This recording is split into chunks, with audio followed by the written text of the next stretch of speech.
नमस्कार, मैं चंदन कुमार और आप देख रहे हैं अंगवानी। कल बात अधूरी रह गई थी, आज पूरा कर देता हूँ। कुछ चैनलों को देख के तो ऐसा लगा कि पाठक से ज़्यादा वो चैनल वाले दुखी हैं। एक बार तो मेरा मन भी करने लगा कि अपना रुमाल दे दूँ उन्हें आँसू पोंछने के लिए। उन्हें शायद लग रहा है कि अब पाठक के बाद बिहार बर्बाद हो जाएगा। अब बिहार में कुछ बचेगा ही नहीं। अरे भाई, इतना भी क्या है? कभी किसी चीज़ के लिए या किसी व्यक्ति के लिए दुनिया रुकती नहीं है। कोई ना कोई जगह लेता है और दुनिया चलती रहती है। खैर, एक बात बताइए, किस बात के लिए इतना ड्रामा, कितना रोना-धोना? क्या यह सच नहीं था कि पाठक के कुछ फैसलों से 95% शिक्षक बेवजह परेशान हो रहे थे? 95% उन शिक्षकों का आंकड़ा है जो ईमानदारी से अपना काम करते हैं, समय से स्कूल आते हैं, समय से जाते हैं और उतनी ही तल्लीनता से पढ़ाते भी हैं। आपका दुर्भाग्य हो सकता है कि आपको अपने जीवन में वैसे शिक्षक नहीं मिले, लेकिन मुझे यह कहने में गर्व होता है और मेरा सौभाग्य था कि मुझे ऐसे कई शिक्षक मिले, जिन्हें मैं आज भी बार-बार प्रणाम करता हूँ। तो जो मैं शुरू से कहता रहा हूँ कि 5% की गलतियों की सज़ा पूरे 95% को मत दीजिए ना। 5% जो गलती करते हैं, उन्हें जो करना है कर दीजिए आप। फांसी पर लटकाना है, लटका दीजिए। उनके बारे में कुछ नहीं कहेंगे। लेकिन 95% जो अपने काम से मतलब रखते हैं, उनको बदनाम करिएगा, उनको फजीहत करिएगा, समाज में विलेन बनाकर पेश करिएगा, तो वो बर्दाश्त नहीं होगा, चाहे जो हो जाए।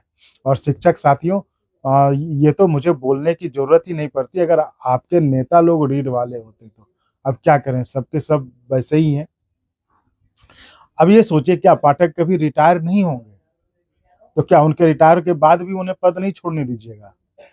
तो फिर काहे का, किस बात का इतना ड्रामा? क्या यह सच नहीं कि पाठक ने शिक्षकों की कभी बात नहीं सुनी? जो मन में आया वो मनमाना किया। छुट्टी कटौती, समय सारणी, मतलब जब मन में जो आया सो किया। कड़कड़ाती ठंड में जहाँ पूरे नॉर्थ इंडिया में स्कूल बंद किए गए, वहीं आपने बिहार में आज़ादी के बाद पहली बार शायद ये है कि इतनी कड़कड़ाती ठंड में भी आपने स्कूल खोले रखा। क्यों? क्योंकि आपका मन हो गया था कि स्कूल खोले रखो और शिक्षकों को परेशान करो ठंडी में। नतीजा क्या निकला इसका? कभी शिक्षक तो कभी छोटे-छोटे मासूम बच्चे बीमार पड़ते रहे। वो तो स्कूल में शिक्षक थे जो किसी तरह जुगाड़ से कभी पुआल जला के तो कभी गोबर का गोईठा जला के शिक्षकों और बच्चों को जो जब बीमार पड़ा उसे ठीक करके घर भेजा।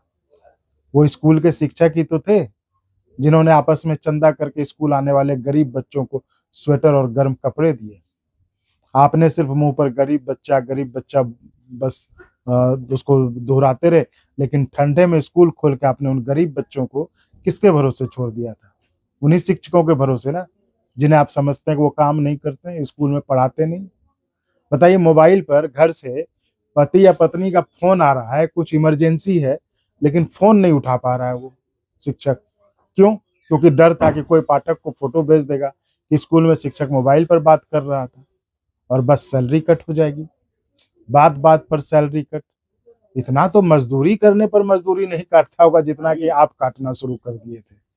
और आप अब ड्रामा कर रहे हैं कि अब क्या होगा शिक्षा विभाग का। आपको पकड़ना था भगोड़े शिक्षक को, लेकिन क्या पकड़ पाए आप? उल्टे ही आपके इन मनमाने फैसलों के कारण सैकड़ों बीपीएससी शिक्षक जिनका सिलेक्शन हुआ था, आपकी नौकरी छोड़ के भाग गए। आप क्या पकड़ेंगे?